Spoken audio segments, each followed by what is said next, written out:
أين باستقبال ضيفنا اليوم شكري الجلالي مدير مكتب مؤسسة التكوين بمنظمة الأعراف البافارية، مسؤول عن مكتب تونس ل BBW مؤسسة التكوين كما قلت لمنظمة الأعراف البافارية. أهلا وسهلا بك، مساء النور. شكرا على الاستضافة وتحية حارة لجميع المشاهدين. مرحبا بك. مبادرة تونسية ألمانية في مجال البناء، شنو نجموا نعرفوا عليها؟ شنو تنجم تقول لنا عليها؟ تقدم لنا اهدافها، علاش موجوده في تونس وشنو اللي نعملوا؟ شراكه دايوغ نحكيوا عليها ولا نوع اخر؟ المشروع هذا تم انجازه في نطاق تنفيذ اتفاقيه ما بين وزاره التشغيل والتكوين المهني ومؤسسه التكوين لمنظمه الاعراف البافاريه الالمانيه. فما إلى جانب الاتفاقية هذه اتفاقية ثانية، اتفاقية شراكة إطارية ما بين الأطراف التونسية المشاركة في المشروع، اللي هما الوكالة التونسية للتكوين المهني، الوكالة الوطنية للتشغيل والعمل المستقل، والجامعة الوطنية لمؤسسات البناء والأشغال العمومية. هذوما تلقاوا الكل؟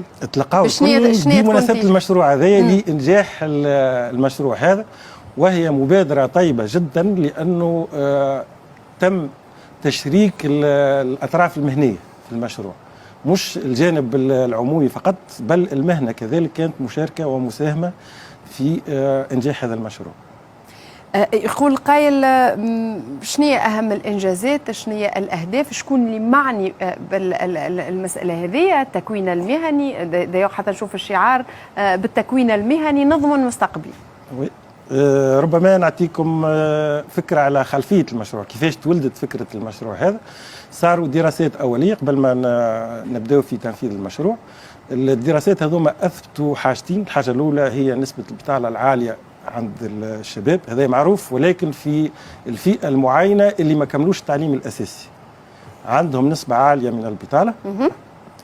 ومن الجانب الثاني فما نقص كبير في اليد العاملة المتكونة في قطاع البناء.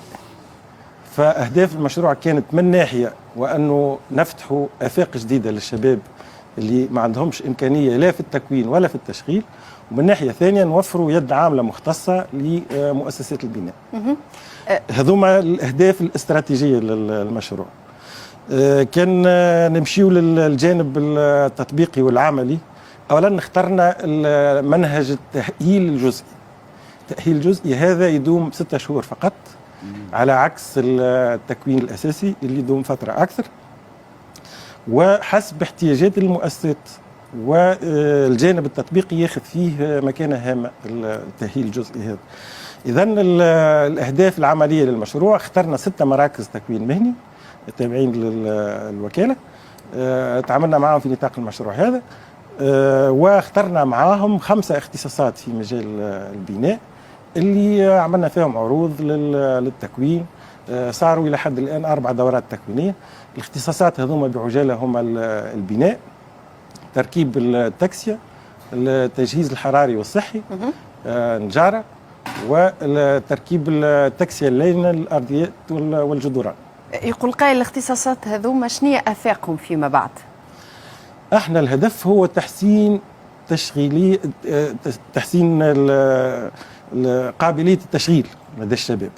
يعني نحب أنه كي شاب يكمل فترة التكوين يلقى فرصة عمل مباشرة.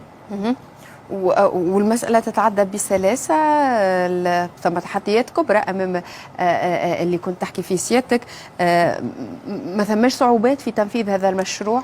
واجهنا العديد من الصعوبات. ربما كانت تذكر أول صعوبة واجهناها هي جائحة الكورونا. أولا سببت لنا تعطيل كبير في المشروع. في فترة من الفترات كان حتى إمكانية الاجتماعات والتنقل ما كانتش موجودة.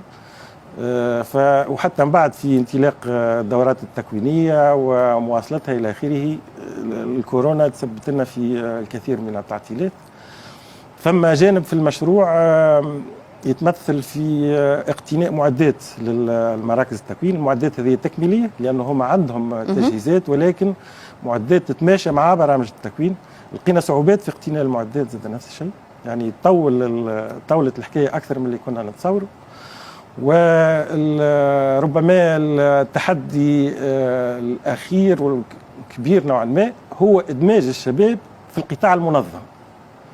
يعني الشباب يلقاوا فرص شغل ويحبذوا أنهم يشتغلوا في القطاع غير المنظم، وإحنا الهدف الأساسي هو أنهم يدخلوا يشتغلوا في المؤسسات الخاصة بعقود شغل، أو يساهموا في إنجاز مشاريعهم الخاصة. ولكن كما قلت لك إلى حد الآن التحدي وأنه الشباب هذايا يندمج في القطاع المنظم. دايوغ باش نختم معاك وخلي لك كلمة الختام، شنو تحب تقول له الشباب هذا؟ الشباب هذايا نحب يستغل الفرصة نتاع التكوين هذا ويساهم في الاقتصاد الوطني بطبيعة الحال على طريق عقود الشغل مع المؤسسات، وإلا ببعث مشاريع خاصة. ربما نعطيك فكرة على الآفاق للتأهيل الجزئي هذا في تونس. احنا نجحت فكرة المشروع بحسب شهادة جميع الأطراف المشاركة، والأكبر دليل على ذلك هو نسبة الإقبال على دورات التكوين. كمثال مثلا هي حسب الاختصاصات وحسب الجهات، أما وصلنا إلى 90 مترشح للدورات التكوينية ل 15 موطن تكوين. في الجملة تمكنا باش نوفروا 750 موطن تكوين على امتداد 4 دورات تكوينية، والدورة الأخيرة قريب تنتهي، وإن شاء الله تتواصل فكرة المشروع بتاع التأهيل الجزئي هذا. فما العديد من السيناريوهات. السيناريو الأول هو تمديد المشروع. احنا قمنا بالطلب عند السلطات الألمانية باش لمرحلة ثانية للمشروع.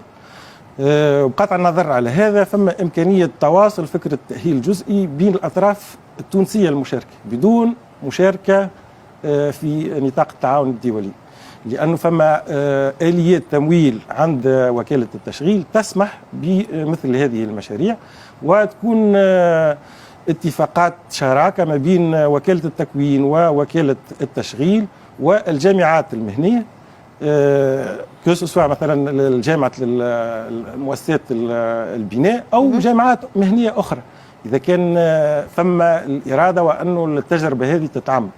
والإمكانية الأخيرة، وهذه القرار يرجع لسلطة الإشراف بالطبيعة، هو أنه التأهيل الجزئي يتم إدماجه في منظومة التكوين الأساسي.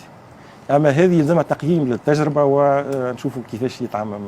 كل التوفيق. شكري جلالي مدير مكتب مؤسسة التكوين بمنظمة الأعراف البافارية. عندك إضافة؟ لا شكرا على الاستضافة. شكرا ليك على قبول الدعوة. نتلقاو إن شاء الله تكون التحديات اللي حكيت عليها تكون انتفت، وخليوا المجال لهالطاقات الشبابية في تكوين روحها بروحها، ولكن في دعم الاقتصاد التونسي. ميرسي بوكو. شكري جلالي مرة أخرى.